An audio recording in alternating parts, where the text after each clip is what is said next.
Good morning students, मैं हूं इमरान खान अंसारी, आपकी सेवा में हाजिर। और हम लोग पढ़ रहे हैं फिजिकल केमिस्ट्री का चैप्टर नंबर 4 केमिकल काइनेटिक्स। कह रहा हूँ गुरुजी आज तो नई स्टाइल से शुरू कर दिया चैप्टर। नहीं तो बच्चों, केमिकल काइनेटिक्स चल रहा था हमारा और उम्मीद कर रहा हूँ बराबर पढ़ाई कर रहे होंगे आप लोग, डाउट्स निकल रहे होंगे और प्रॉपर नोट्स भी बन रहे होंगे। राजस्थान गवर्नमेंट का अब तक वेट कर रहे हैं कि वो कब स्कूलों को ओपन करती है, देखते हैं। लेकिन हमें अपनी पढ़ाई जारी रखनी है और अमिताभ बच्चन का वो डायलॉग हमेशा याद रखिए, जब तक दवाई नहीं तब तक कोई ढिलाई नहीं। ठीक है, 2 गज दूरी मास्क है जरूरी। हम लोग पढ़ रहे थे बच्चों केमिकल काइनेटिक्स, और केमिकल काइनेटिक्स के अंदर पिछले लेक्चर में हम लोगों ने कर लिया था फर्स्ट ऑर्डर रिएक्शन। हमारा टॉपिक था फर्स्ट ऑर्डर रिएक्शन, यही टॉपिक था जिसको हम लोग बोल रहे थे प्रथम कोटि की अभिक्रिया। प्रथम कोटि की अभिक्रिया और फर्स्ट ऑर्डर रिएक्शन के अंदर हमारा जो एग्जाम्पल आया था,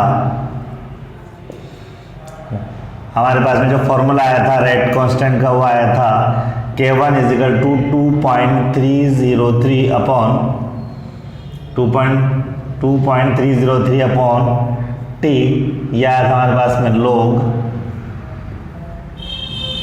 R0 अपॉन R। मिला लो एक बार, यही आया था। बोलो। इसके बाद हम लोगों ने जीरो ऑर्डर रिएक्शन में पहले रिएक्शन कांस्टेंट का की वैल्यू निकाली थी। उसके बाद में आपको याद होगा जो सेकंड पॉइंट्स इसमें हम लोगों ने किया था वो किया था हाफ लाइफ। सेकंड पॉइंट हम लोगों ने जो इसमें किया था वो किया था हाफ लाइफ। क्या किया था बच्चों? सेकंड पॉइंट जो हमने किया था इसमें वो था half life. Half life of first order reaction, प्रथम कोटि की अभिक्रिया, प्रथम कोटि की अभिक्रिया के लिए अर्ध आयु काल, अर्ध आयु काल, हाफ लाइफ। और अर्ध आयु काल निकालने के लिए आपको मालूम है, अगर पहले मैं T का फॉर्मूला लिखूं तो T = मेरे पास में हो जाएगा 2.303। T ऊपर चला गया, K1 नीचे आ गया, K1 ये हो गया log R0/R, यही तो था। और जब मैं अर्धायु काल निकालता हूँ तो T = तो क्या मानता हूँ? T 50% मानता हूँ क्या भैया? बताओ। और फाइनल कंसंट्रेशन मैंने बताया था इनिशियल की क्या हो जाती है भैया? हाफ हो जाती है, R0/2 लेता हूँ। डेफिनेशन क्या बताई थी अर्धायु काल की? अर्धायु काल की डेफिनेशन बताई थी, अर्धायु काल वह समय है, अर्धायु काल वह समय है जिस पर क्रियाकारक की प्रारंभिक सांद्रता, जिस पर क्रियाकारक की अंतिम सांद्रता उसकी प्रारंभिक सांद्रता की ठीक आधी रह जाती है, ठीक आधी रह जाती है। ठीक है, क्या बताया था? The half life is a period, the half life is a period at which the final concentration of reactant become exact half of initial concentration। ठीक है, तो अगर मान लीजिए मैं यदि T = T 50% आज R0/2 लिख दूं तो मेरे पास में आ जाएगा, बताइए, T 50% या T हाफ भी लिख सकते हो उसकी जगह, ये आ जाएगा 2.303 अपॉन K1, ये हो जाएगा log, ये हो जाएगा मेरे पास में R0, और फाइनल को मैं मानूंगा R0/2।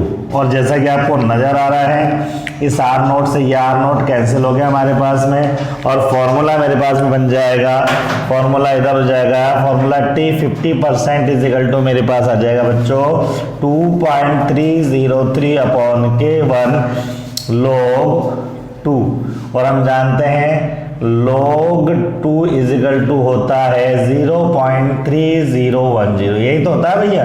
वैल्यू रख देंगे तो t 50% इज इक्वल टू आ जाएगा 2.303 अपॉन K1 इंटू 0.3010, मल्टीप्लाई कर देंगे तो t 50% इज इक्वल टू आ जाएगा 0.693 अपॉन K1। तो ये बच्चों फॉर्मूला है हमारे पास में, जिससे ये फॉर्मूला है बच्चों जिससे हम लोग प्रथम कोटि की अभिक्रिया के लिए अर्ध आयुकाल ज्ञात कर सकते हैं। बात समझ में आ गई। अर्ध आयुकाल इसी से निकाल लेते हैं, बता दिया मैंने आपको, ठीक है। ये फॉर्मूला था k is equal to T को ऊपर ले गया, k को नीचे ले आया। उसके बाद मैंने क्या किया, इसके अंदर मुझे t हाफ निकालना, तो t की जगह t हाफ करते हैं। और जब t हाफ करते हैं तो मैंने बताया था कि जो अंतिम सांद्रता होती है वो प्रारंभिक की ठीक आधी हो जाती है। दोनों वैल्यू रख दी मैंने, r0 से r0 कैंसिल हो गया। log 2 की वैल्यू 0.3010 होती है, रख दिया और कैलकुलेट कर ले 0.693 अपॉन K1 हो गया। बात समझ में आ गई। अब जरा आप अपनी कॉपी का पीछे का पेज पलटो और ये देखो, मैंने आपको शून्य कोटि के अभिक्रिया के लिए जो अर्ध आयुकाल का फॉर्मूला निकाला था वो क्या था, बताओ जरा। शून्य कोटि के लिए t 50% आपने निकाला था R0 अपॉन 2K0। ये शून्य के लिए था, जीरो ऑर्डर के लिए था, ये फर्स्ट ऑर्डर के लिए है। मुझे बता सकते हैं यहाँ पर R0 क्या है, आप कहेंगे सर R0 इनिशियल कंसंट्रेशन है, प्रारंभिक सांद्रता है। और यहाँ कितनी है, यहाँ पर है क्या प्रारंभिक सांद्रता, आप कहेंगे सर यहाँ तो प्रारंभिक सांद्रता है नहीं। बिल्कुल सही बात है। तो यूं कह सकते हैं कि भैया जीरो ऑर्डर रिएक्शन के लिए, शून्य कोटि के अभिक्रिया के लिए प्रारंभिक सांद्रता तो मायने रखती है कि शुरू में आपने पदार्थ कितना लिया है। लेकिन अगर हम लोग इसकी बात करें, प्रथम कोटि की अभिक्रिया की बात करें, फर्स्ट ऑर्डर रिएक्शन की बात करें, तो it does not depends on initial concentration of reactant. यह क्रिया कारकों की प्रारंभिक सांद्रता पर निर्भर नहीं करती है। इसमें एक लाइन लिख लीजिए नोट करके, मीनिंग इसका मतलब मैं बताता हूं आपको, पहले एक बार लिख लीजिए। आप लिखेंगे इसके अंदर, उपरोक्त सूत्र से यह स्पष्ट होता है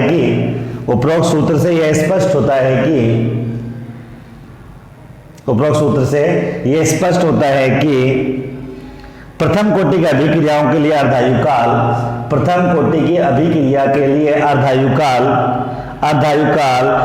अभिकारकों की प्रारंभिक सांद्रता पर निर्भर नहीं करता है। It is proved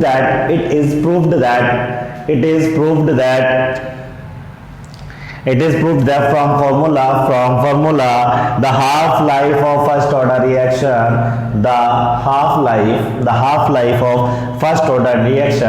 does not depends on initial concentration of reactants. Is that clear बच्चों? अब इसका मतलब क्या है वो समझ लीजिए कि भाई इसका फेमस एग्जांपल है, मान लीजिए फेमस एग्जांपल है कि यूरेनियम आपका 235 है, यूरेनियम 235 है। अगर इसको आप ब्लास्ट करते हैं, अगर मान लीजिए 500 ग्राम यूरेनियम है आपके पास में, और ये 250 बनने के लिए, 250 बचने के लिए, यदि मान लीजिए डी क्या हो रहा है, रेडियोएक्टिव तत्व है तो विकिरण निकलेंगे तो घटेगा, और ये 250 बन जाएगा। मान लीजिए सपोज ये 5 सेकंड में हो रहा है काम, सपोज 5 सेकंड में हो रहा है। अब ये 500 ग्राम लिया है, आप चाहे इसको 5000 ग्राम ले लो तब भी ये होगा, आप इसको 5 लाख ग्राम ले लो तब भी होगा, और इसको 5 करोड़ ग्राम ले लो तब भी यही होगा। तो यूँ कह सकते हैं, सूत्र से स्पष्ट होता है कि प्रारंभिक सांद्रता कितनी भी ले लो, टाइम वही रहेगा हाफ लाइफ का। समझ में आ गया। कई बार कंपटीशन में पूछ लेता है कि 40 ग्राम यूरेनियम 235 के अर्धायुकाल 2 सेकेंड है, 40 ग्राम यूरेनियम 235 के अर्धायुकाल 2 सेकेंड है, तो बताइए 4000 ग्राम यूरेनियम 235 के अर्धायुकाल कितनी होगी? अब भी 2 सेकेंड होगी, क्यों भैया half life of first order reaction does not depends on it's initial concentration. बात समझ में आई कि नहीं है आपको? तो यहाँ से ऐसे प्रारंभिक सांद्रता पर निर्भर नहीं करता, पूछा जाता है, ध्यान रखना। अब मैं इसमें कुछ खास न्यूमेरिकल्स की बात करता हूँ जिस पर क्वेश्चन पूछा जाता है। ठीक है बच्चों, समझ में आ गया यहाँ तक? अर्धायुकाल लिख लीजिए फटाफट से, आपको अर्धायुकाल का फॉर्मूला याद करना है और जो लाइन लिखा है वो लिखना है आपको। ठीक है, चलें भैया आगे, चलिए।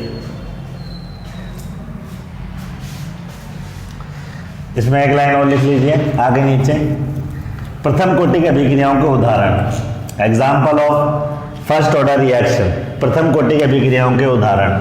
नंबर 1 आ जाएगा इसके अंदर, नंबर 1 आ जाएगा आपका इसके अंदर C2H4 प्लस H2, ये बन जाता है C2H6, ये प्रथम कोटि की अभिक्रिया का उदाहरण है। दूसरा एग्जाम्पल की बात करें, दूसरे एग्जाम्पल की बात करें बच्चों इसके अंदर, तो रेडियो सक्रिय पदार्थ है ये आपका Ra, ये टूट जाता है और ये बन जाता है आपका, ये टूट जाता है आपका, ठीक है, ये 88 होता है आपका, ये 286 होता है आपका, ठीक है। इससे जब विकिरण निकलती है, हीलियम निकलता है, 2He4 निकल जाता है, तो हमारे पास में बच जाता है आपका Rn, रेडॉन बन जाता है। 2 कम कर दिए 86 बन जाएगा, ठीक है। 4 कम कर दिए कितना हो जाएगा बताइए, कितना कितना बन जाएगा भैया, ठीक है, कितना बन जाएगा, 4 कम कर दो 282 हो जाएगा, ठीक है। इसका एक एग्जांपल आपका NCERT में मिलता है। तो यहाँ पर अगर मान लीजिए मैं बताता हूँ 222, तो 6 और जोड़ दो इसमें, तो ये हो गया आपका 226, ठीक है। ये 2 रेडियम आपको मिलते हैं, तो यहाँ पर आपने लिखा 222, समझ में आ गया आपको। तो ये दूसरा एग्जांपल। तीसरे एग्जांपल की बात करें हम लोग, तो यहाँ लिख देंगे N2O5 का विघटन, ठीक है, डिकम्पोजिशन ऑफ N2O5। और फोर्थ एग्जांपल लिखा हम लोगों ने इसके अंदर, फोर्थ एग्जांपल इसके अंदर लिख देंगे हम लोग ये वाला,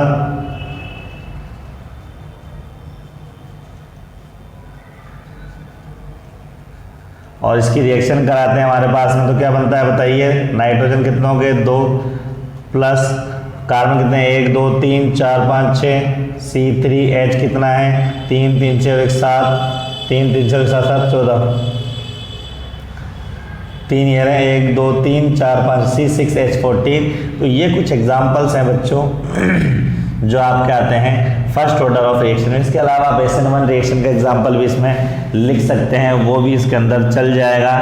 N2O5 का विघटन इसके अंदर चल जाएगा। एक लिख देंगे इसके अंदर रेडियो धर्मी अभिक्रियाएं। 2014 के आसपास का क्वेश्चन है कि इसके अंदर पूछा गया था N2O5 का विघटन तथा रेडियोधर्मी अभिक्रिया किस प्रकार, कौन सी कोटि की अभिक्रिया है। आंसर है प्रथम कोटि की अभिक्रिया। 1 मार्क्स का क्वेश्चन था बच्चों। तो प्रथम कोटि की अभिक्रिया के लिए जो क्वेश्चंस आए वो आ सकते हैं आपका कि प्रथम कोटि की अभिक्रिया का सूत्र व्युत्पन्न कीजिए, तो पूरा निकालना बता दिया था मैंने आपको। उसके बाद पूछ सकता है प्रथम कोटि की अभिक्रिया का अर्धायुगाल ज्ञात करने का सूत्र लिखिए, वो लिख सकते हैं। उसके बाद में हम लोग नेक्स्ट इसके एग्जांपल्स पे आते हैं। अब मैं इसके अंदर जो न्यूमेरिकल्स आते हैं उसके ऊपर बात कर रहे हैं बच्चों। इसमें जो न्यूमेरिकल्स आते हैं उसके बारे में बात कर रहे हैं।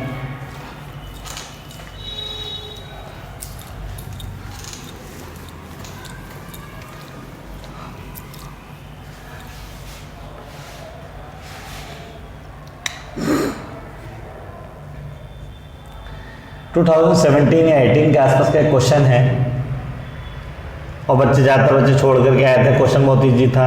कहा था calculate the value of rate constant of first order reaction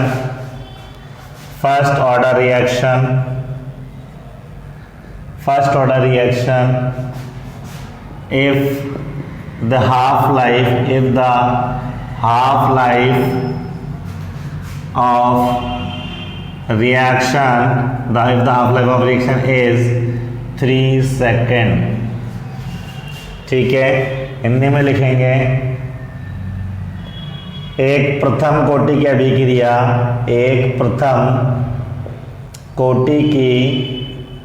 अभिक्रिया के वेग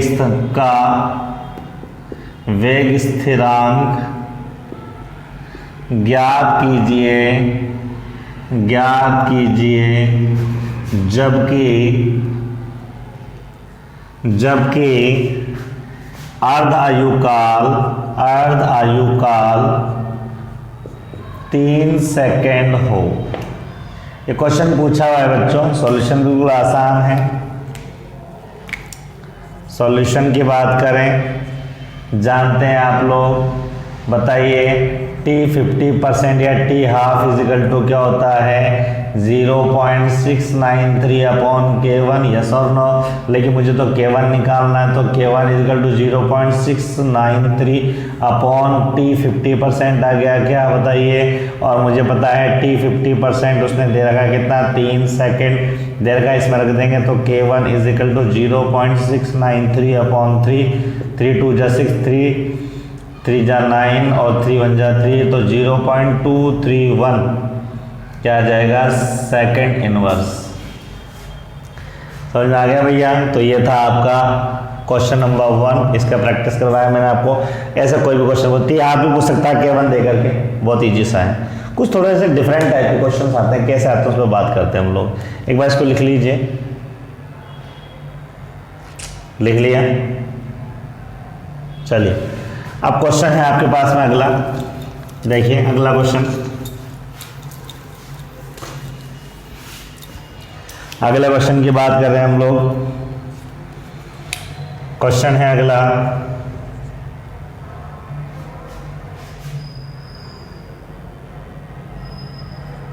calculate the value of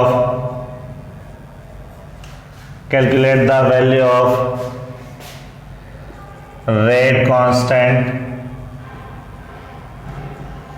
calculate the rate constant, value of rate constant if a reaction complete 75% in 2 seconds। Question है अभिक्रिया वेग स्थिरांक का मान ज्ञात कीजिए, अभिक्रिया वेग स्थिरांक का मान ज्ञात कीजिए यदि अभिक्रिया वेग स्थिरांक का मान ज्ञात कीजिए यदि प्रथम कोटि की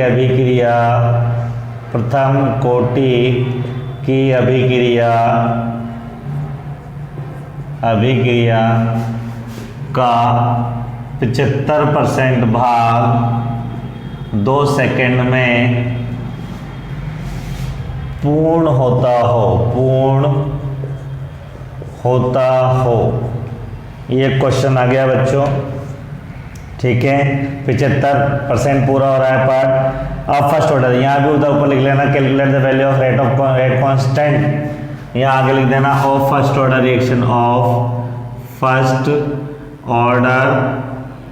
रिएक्शन, पूरा लिख देना ना। जब इस टाइप का क्वेश्चन आ जाए तो पहले आपका जो फॉर्मूला है बिल्कुल वो लिखिए, ठीक है। रेट कांस्टेंट का फॉर्मूला पूरा लिखना है। आपका फॉर्मूला था, लिख देता हूं मैं, K1 is equal to 2.303 upon T log R0 upon R, यही तो था, बोलिए। अब मुझसे कह रहा है वो रिएक्शन 75% पूरी हो गई, तो बताओ मुझे इनिशियल कंसंट्रेशन क्या थी, शुरू में कितनी थी, शुरू में 100 थी, जब भी तो 25% पूरी हो गई। तो R0 क्या होता है, इनिशियल कंसंट्रेशन होता है क्या, प्रारंभिक सांद्रता होता है क्या। तो जब 75 पूरी हो जाएगी तो बच जाएगा कितना भैया, 25 बच जाएगा क्या। ये बस यही ध्यान रखना है आपको कि इनिशियल हमेशा 100 मानना है आपको, क्योंकि परसेंट की बात कर रहा हूँ ना, इनिशियल आपको 100 मानना है। तो जितनी कंप्लीट हो जाएगी तो जो लास्ट में बचेगा कितना, 25% बचेगा। अगर वो कहता भैया यहाँ से 80% पूरी हो जाती है तो R में 20 ही बचता भैया, क्योंकि जितना कंप्लीट होगा तो बन चुका, रिमेनिंग कितना बचा वही तो अंतिम सांद्रता है। मान लीजिए आपसे कहा जाएगा 100 ग्राम का बर्फ का टुकड़ा है और वो 75% पिघल जाता है। अब 75% पिघला मतलब 75 पिघल गया, बचा कितना, अंतिम सांद्रता कितनी बची, 25 बची, इसलिए लिख दिया मैंने। और T इजिकल टू आपको दे रखा है, कितना दे रखा है, 2 सेकंड दे रखा है। लीजिए साहब, आपके पास काम हो गया। वैल्यूज रखिए, K1 is equal to 2.303 upon K1 upon 2.303 upon T की जगह गया 2 इंटू, ये हो गया मेरे पास में लोग, ठीक है, ये हो गया लोग, यहाँ पर हो गया 10 100 अपॉन 25 और 25 चौक 100 होता है क्या बच्चों। तो मेरे पास में आ गया K1 is equal to 2.303 upon 2 और आगे मेरे पास में log 4। और log 4 को क्या लिख सकते हैं बता दो आप। तो log 4 को आप लिखेंगे K1 is equal to 2.303 K1 is equal to 2.303 upon 2, ये हो जाएगा log 2 की पावर 2, log 2 की पावर 2। और हम लोग जानते हैं log m upon n is equal to n log m होता है कि नहीं होता है, बताओ। तो 2 आगे आ जाएगा, तो ये आ जाएगा K1 इज इक्वल टू, जब किसी को पावर हो तो पावर आ गया जी, तो लोग में पावर रखा हुआ है 2.303 अपॉन 2 इंटू 2 log 2 हो गया क्या, बताओ। 2 से 2 कैंसिल हो गया मेरे पास में, और log 2 की वैल्यू आपको पता है, अभी बताई थी 2.303 0.3010 होता है कि log 2 मालूम है आपको। लिख देंगे log 2, यहाँ लिख देंगे आप लोग log 2 is equal to 0.3010 multiply कर देंगे, आ जाएगा 0.693। ये लीजिए, K1 है प्रथम कोटि के लिए, मात्रक होता है सेकेंड इनवर्स। बताओ समझ में आया कि नहीं आया। सिंपल से है, बिल्कुल कुछ नहीं करना है, बस जिसको R0 अपॉन R रखना आता है उसके अंदर काम खत्म हो जाएगा, ठीक है। लिख लो इसको एक बार।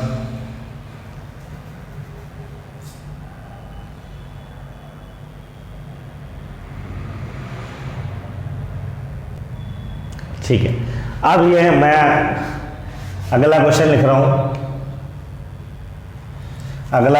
हूं, आप लोग इसको लिख लीजिए। क्वेश्चन है,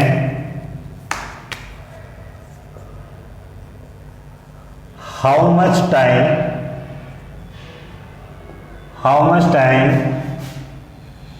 will be required to complete 99% of a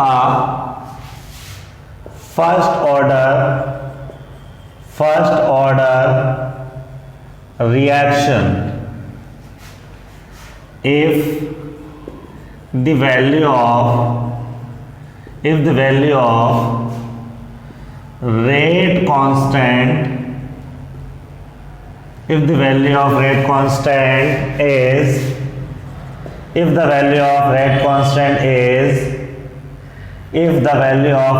constant is 2 second inverse। 10 second inverse लिख लो और बोलो, कुछ भी लिख लो। क्वेश्चन हो गया एक प्रथम कोटि की अभिक्रिया,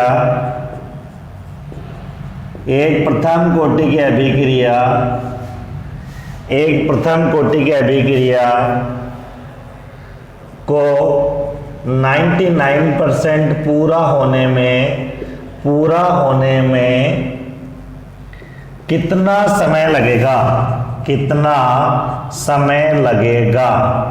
यदि इसके वेग स्थिरांक का मान यदि इसके वेग स्थिरांक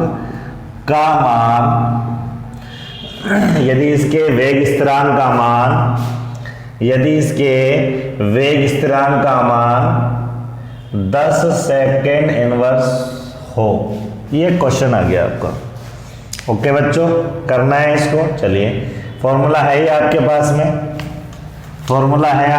में, बिल्कुल है। अब आप क्या करेंगे भैया, आपको यहाँ पर K1 नहीं निकालना है, आपको यहाँ T निकालना है। तो फॉर्मूले को रिवर्स कर लीजिए, T ऊपर ले जाओ, 2.303 अपॉन K1, ये हो गया log R0 अपॉन R। ये लीजिए, R0 क्या मानते हैं, इनिशियल कंसंट्रेशन। आप कहेंगे सर 100 मानते हैं हम तो, बिल्कुल सही है। तो R क्या हो गया भैया, आपको सर अंतिम सांद्रता तो फिर एक ही बच्ची, 99 तो पूरी होएगी ना, एक ही तो बच्ची, बिल्कुल सही बात है, एक बचेगी। अब करना क्या है, T K1 मुझे दे रखा है कितना है, 10 सेकेंड इनवर्स दे रखा, हटाओ दूर, हो गया, ये हो गया मेरे पास में T = 2.303 अपॉन ये हो जाएगा मेरे पास में K1 10 इंटू ये हो जाएगा लोग, ये हो जाएगा मेरे पास में 100/1 हो जाएगा, 1 का मतलब नहीं है, तो T = 2.303 अपॉन 10 इंटू ये हो जाएगा log 10 की पावर 2 हो गया, 10 इंटू 10 100 होता है ना, पावर आगे आ जाएगी, तो T = 2.303 upon 10 into 2 into log 10 हो गया, क्या बताओ। और मैं बता दूं log 10 जो होता है उसकी वैल्यू 1 होती है हमेशा, तो ये 1 हो जाएगा, तो ये होगा T = 2.303 अपॉन 10 इंटू 2 हो गया, क्या मल्टीप्लाई कर लिया, T = 2 3 जा 6 0, 2 3 जा 6 और 2 2 जा 4, एक अंक और बढ़ जाएगा 1 0, ठीक है, तो ये आ जाएगा मेरे पास में 0.4606 सेकेंड टाइम है ना भैया, समझ में आ गया। तो इस तरीके से क्वेश्चन निकाल सकते हैं। तो T पूछ ले, K पूछ ले, कितने % पूरी हो रही है, आराम से लिखो, कोई दिक्कत ही नहीं। वो कह दें, मान लो परसेंट नहीं बोले आपसे, वो बोल दे एक पदार्थ है, उसकी प्रारंभिक सांद्रता इतनी है, अंतिम सांद्रता का वो प्रारंभिक सांद्रता का 10% पूरा हो जाता है, तो 10% पहले कम कर देना, जो बच्चे को अंतिम सांद्रता लिख देना। तो R तो अंतिम सांद्रता है, अंतिम आपको पता है यार, जो प्रारंभ में जो भी लोगे या तो वो देगा, नहीं देगा तो 100 मानेगा, और वो दे गया, उन्हें कहा 500 है और 500 का 75% पूरा हो गया, तो 500 का 75% निकाल दो भैया, जो भी आएगा उसको 500 में से कम कर दो, बचेगा।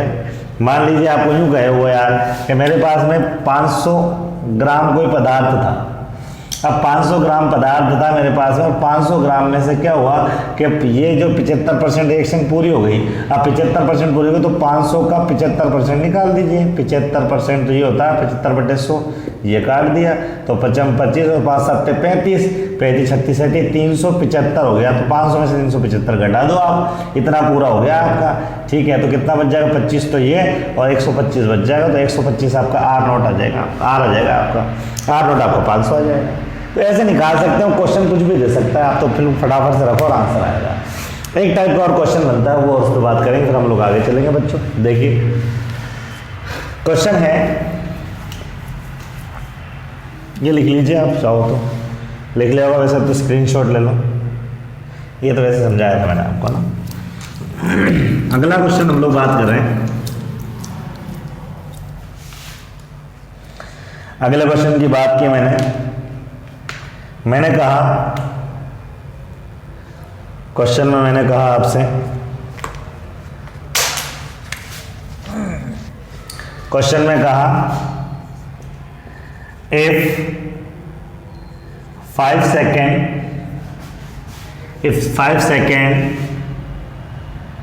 taken by a first order reaction, question क्या कह रहा है, if 5 second taken by a first order reaction for completing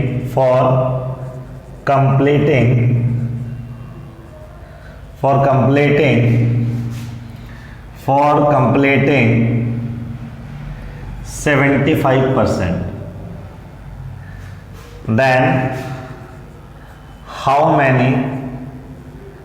how much time will be required to complete 99%। Question सुन लीजिए, यदि एक प्रथम कोटि की अभिक्रिया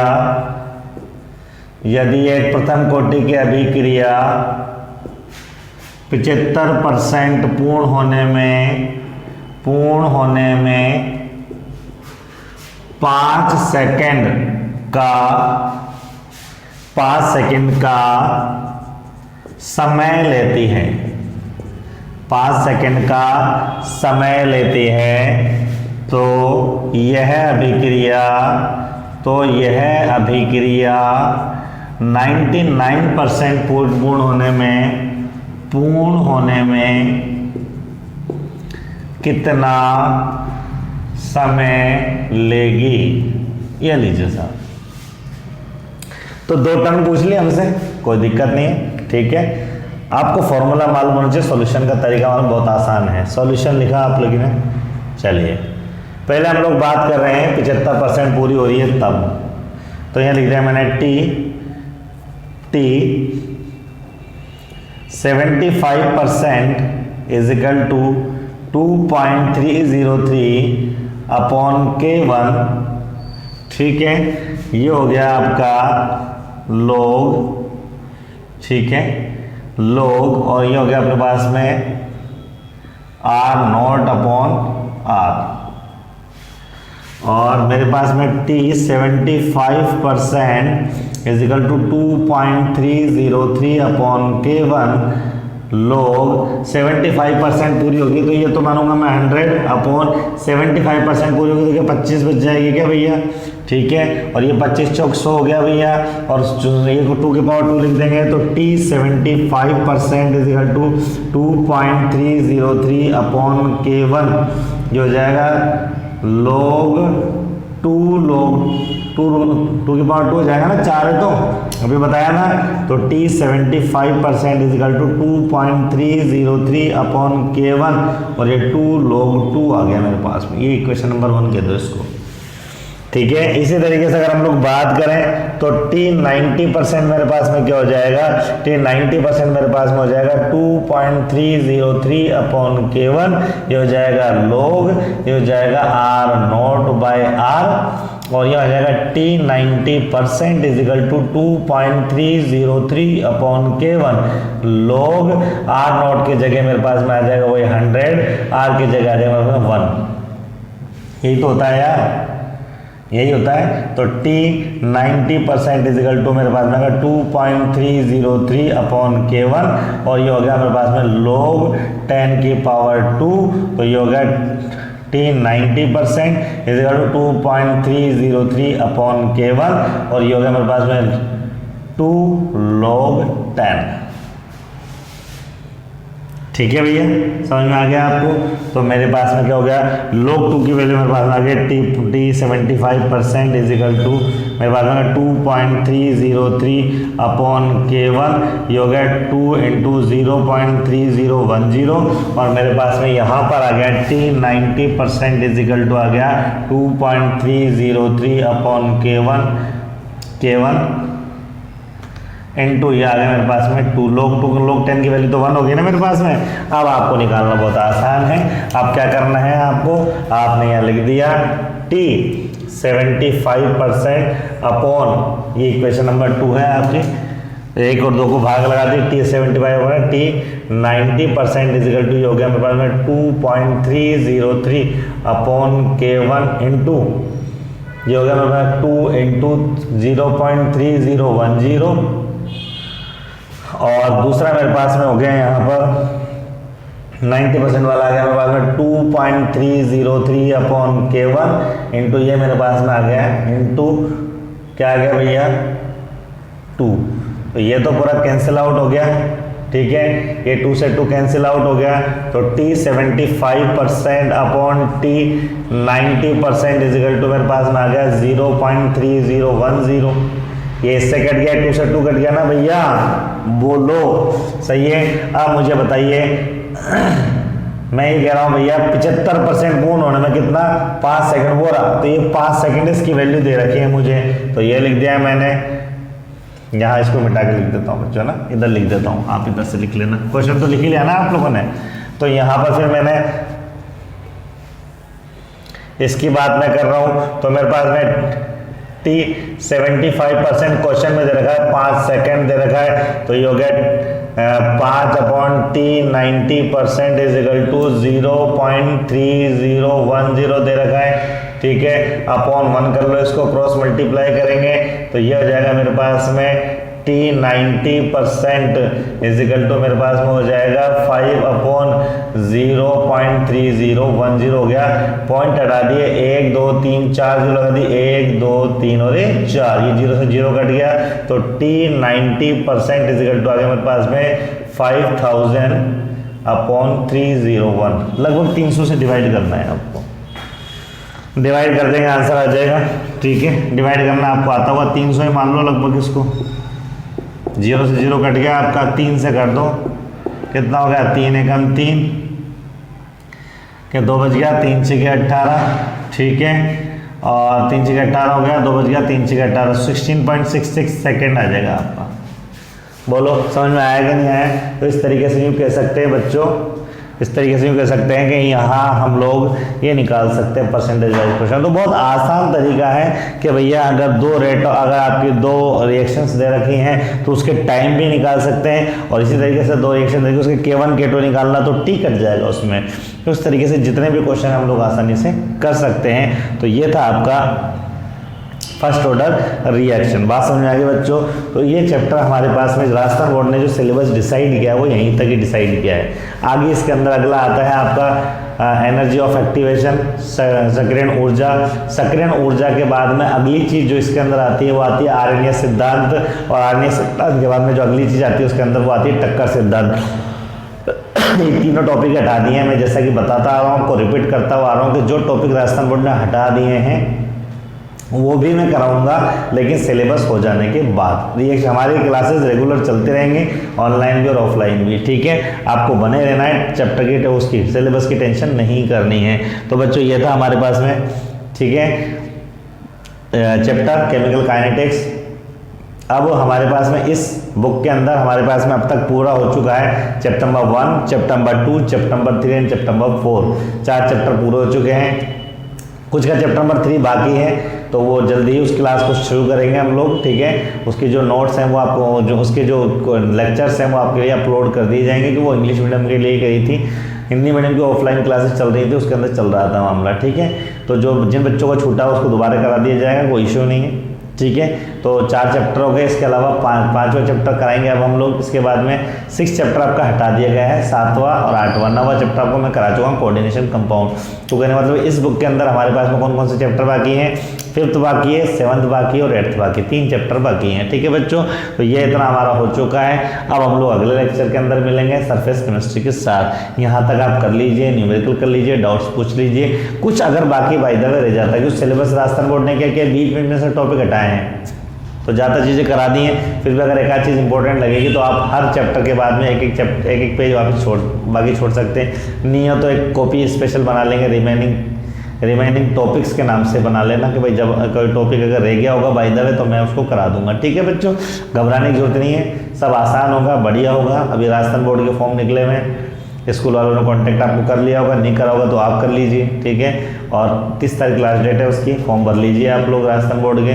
और फॉर्म भरते टाइम देख लेना, आपके स्पेलिंग वगैरह का ध्यान रखें, सब्जेक्ट का ध्यान रखें, मीडियम का ध्यान रखें। ठीक है बच्चों, और जो लोग माइनॉरिटी से रिलेटेड हैं वो बच्चे जो है स्कॉलरशिप के फॉर्म भी देख लीजिए। आज हमारे जो डेट है वो है आपकी 26 नवंबर, 30 नवंबर की लास्ट डेट है स्कॉलरशिप की भी, और 30 डेट राजस्थान बोर्ड की भी लास्ट डेट है। उम्मीद है डेट बढ़ जाए, लेकिन हमको तो डेट से पहले काम करना है। ठीक है बच्चों, तो मिलते हैं अगली क्लास में, तब तक के लिए धन्यवाद।